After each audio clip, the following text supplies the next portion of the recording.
रावण की सोने की लंका का असली रहस्य क्या है? आखिर शिव और पार्वती का स्वर्णमय निवास कैसे बना राक्षसों का किला? एक बार माता लक्ष्मी ने भगवान शिव और माता पार्वती को अपने वैकुंठ धाम में आमंत्रित किया। जब माता पार्वती और भगवान शिव वहां पहुंचे तो वे वैकुंठ धाम की अलौकिक भव्यता और सुंदरता से मंत्रमुग्ध हो गए। वापस कैलाश लौटने के बाद माता पार्वती ने शिव जी से एक भव्य महल बनवाने का आग्रह किया। माता पार्वती की बात सुनकर शिव जी उन्हें समझाने की कोशिश करते हुए कहते हैं, देवी, हमें महल की क्या आवश्यकता है? हम तो योगी हैं। महल के ऐश्वर्य में हमें कहां शांति मिलेगी? लेकिन माता पार्वती अपना हठ नहीं छोड़ रही थी। तब शिव जी ने भगवान विश्वकर्मा को बुलाया और उन्हें तीनों लोकों में सर्वश्रेष्ठ महल के निर्माण का आदेश दिया। महादेव की आज्ञा मानकर भगवान विश्वकर्मा ने तीनों लोकों के सबसे उत्तम स्थान पर सबसे भव्य महल का निर्माण किया। शिव जी बोले, महल में प्रवेश से पहले विधि पूर्वक गृह प्रवेश पूजन आवश्यक है। तब शिव जी नारद मुनि से कहते हैं, नारद जी, गृह प्रवेश पूजन आप शीघ्र ही अर्जी विश्रवा को ले आइए। ऋषि विश्रवा की पत्नी, जो दैत्यराज सुमाली की पुत्री थी, पूजा में शामिल हो जाती है। पूजा संपन्न होने के बाद शिव जी कहते हैं, शिवर, यज्ञ अभी समाप्त नहीं हुआ है। जब तक आप दक्षिणा नहीं लेते यह यज्ञ पूर्ण नहीं हो सकता। आर्षि की पत्नी केकसी के मन में लालच आ जाता है और वह अपने पति से दक्षिणा में महल मांगने की बोलती है।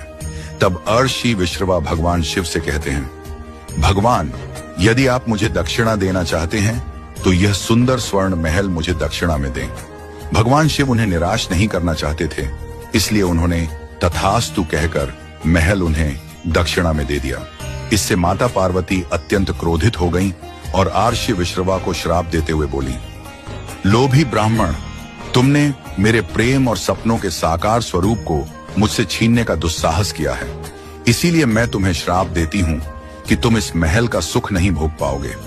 एक दिन महादेव का अंश इस महल को जलाकर इसकी शोभा मिटा देगा और तत्पश्चात तुम्हारे कुल का सर्वनाश हो जाएगा। कुछ दिनों बाद आर्षि विश्रवा की दूसरी पत्नी के पुत्र कुबेर तपस्या पूर्ण कर अपने पिता के पास आते हैं और कहते हैं, पिताश्री, मेरी तपस्या सफल हुई। मुझे आशीर्वाद में यह पुष्पक विमान प्राप्त हुआ है। कुबेर की बात सुनकर आर्षि विश्रवा कहते हैं, पुत्र, तुम मेरे ज्येष्ठ पुत्र हो। मुझे भगवान शिव से दक्षिणा में जो लंका का भव्य महल प्राप्त हुआ था, वहीं रहकर तुम अपना राज्य चलाओ। इससे केकसी बहुत क्रोधित होती है, लेकिन कुछ कह नहीं पाती।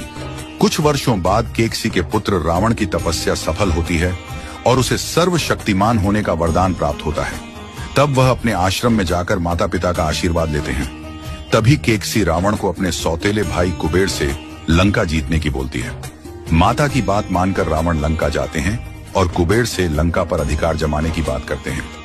और रावण कुबेर को जाकर बोलता है कि मैं तुमसे लंका युद्ध करके प्राप्त करना चाहता हूँ।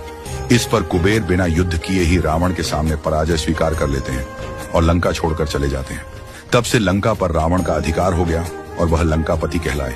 कहते हैं, बाद में माता पार्वती के श्राप का ही प्रभाव था कि भगवान शिव के अंश हनुमान ने स्वर्ण लंका को जला दिया था।